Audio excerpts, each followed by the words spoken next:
Hello, everyone. The encouraging words that I would like to share with you today come from 1 Peter chapter 1 and verse 10 and 11. Peter says here, "Of this salvation the prophets have inquired and searched carefully, who prophesied of the grace that would come to you, searching what manner of time the Spirit of Christ, who was in them, was indicating when he testified beforehand the sufferings of Christ and the glories that would follow." Have you ever asked yourself, well, why was I born? And maybe even the bigger question, is there something else out there? Is there something I'm supposed to know or to be a part of? And God assures us in His Word that there is something we should know and be a part of, and we should take hold of it and really dedicate our lives to it. Peter, as he begins this letter, speaks to those who are the pilgrims of the dispersion, and he says to them that they have a living hope, and he shares that same hope with them. He tells them the inheritance of God, which is undefiled, does not ever fade away. He compliments them for their faith. He says to them, literally, the genuineness of your faith is why you love the Lord, whom you have not seen. And I can appreciate that, and I'm sure that you can too, because we've not seen Jesus either. And he also tells them, I know that you love the Lord, and I know that you believe, even though I also know that you're being grieved by various trials. What a challenge they must have faced in the first century, but also tied to that was the fact that they loved the Lord. One of the interesting things about this passage, and the reason why I think it's encouraging for you, is because Peter mentions the prophets who wrote about the salvation that we enjoy. He says when the prophets wrote about this salvation, they struggled with what they wrote. They didn't find these revelations of God on the ground somewhere. These things were given to them, and they were commanded to write them down. Peter tells us about the great difficulty these prophets faced when they wrote them down. Those who prophesied of this grace inquired and searched carefully to see what these things meant. And then Peter says it wasn't given to them. It wasn't for them. It was given to them so that they would write it, but the full understanding was not for them. And so if you ever ask yourself, why am I here? Why did the Lord choose this time for me to be a part of this life on the earth? We are in a very, very important moment of time on the other side of the cross, because everything the prophets wrote about and prophesied of, they spoke of Jesus and the great glory that would be revealed in him and of his sufferings. And yet they didn't know what they were writing. They had a picture, a small picture. And when you think about the prophets who wrote, you say, well, which prophets? What prophets? All of them? Some of them? Peter actually tells us in Acts chapter 3 when he says, yes, and all the prophets, from Samuel and those who follow, as many have spoken, have also foretold these days. Acts 3 and verse 24. All the prophets, think about that. On a timeline, all the different men who wrote the prophecies concerning Jesus. Samuel. Peter mentions Samuel in Acts chapter 3. So we know Samuel's one of them. David is a prophet of God. Isaiah, Ezekiel, Daniel, Zechariah, all the prophets. And Peter tells us that they all longed to see what their message actually meant, and ultimately what has been clearly shown to us. And I would include John the Baptist in that. Kurt and I had discussed John the Baptist just a week or so ago, and his concern, his doubt that he had, because he was in prison and he was worried about what Jesus was doing and whether or not he was the one that they should be looking for, or if they should be looking for another. John the Baptist struggled with his prophecies concerning Jesus, and Jesus was there. And so he longed to see more perfectly what was being done. And it wasn't given to him. Jesus says in Luke's gospel that John the Baptist is the greatest prophet born among women. The greatest.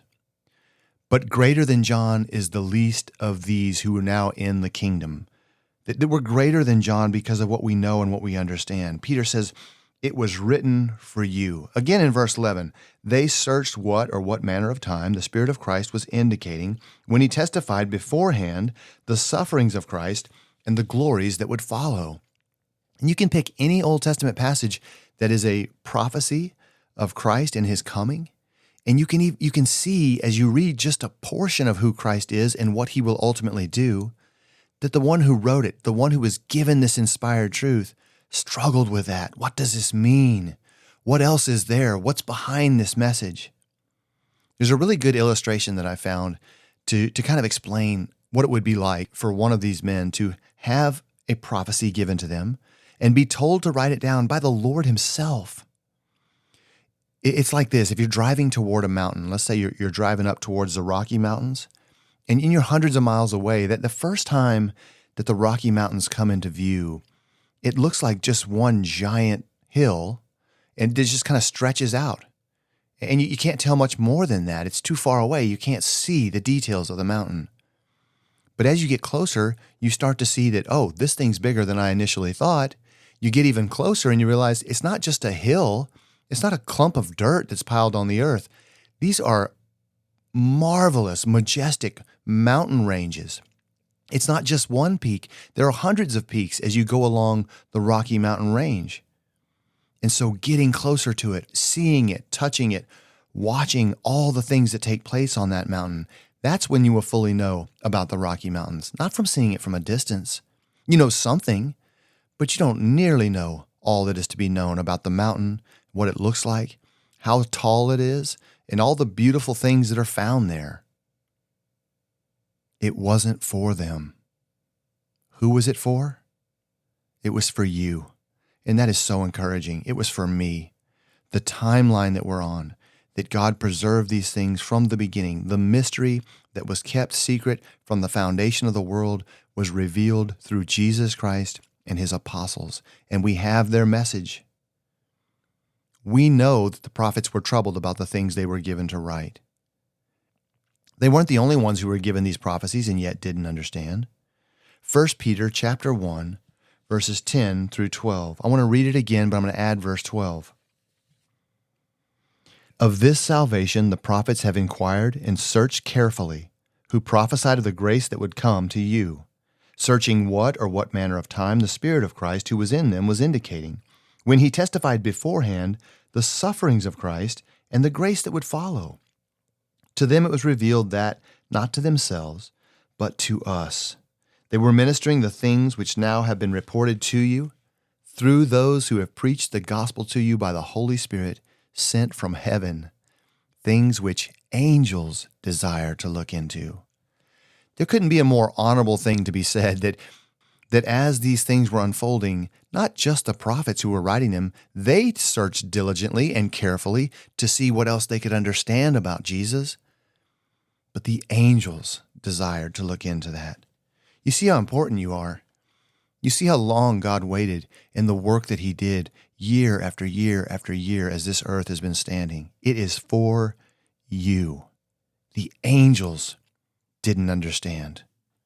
Paul tells us in Ephesians 3 that the unsearchable riches of Christ and the grace that has been given was a mystery from the beginning of the ages. Ephesians 3 in verse 10 says this, "To the intent that now at this time the manifold wisdom of God might be made known by the church to the principalities and powers in the heavenly places." The manifold wisdom of God is supposed to be made known by the church to the principalities and powers in the heavenly places. What is given to us is so precious.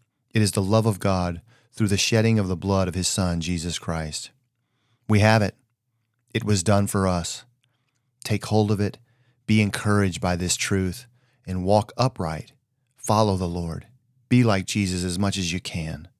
You won't regret 1 second of it, and you'll draw yourself closer to God.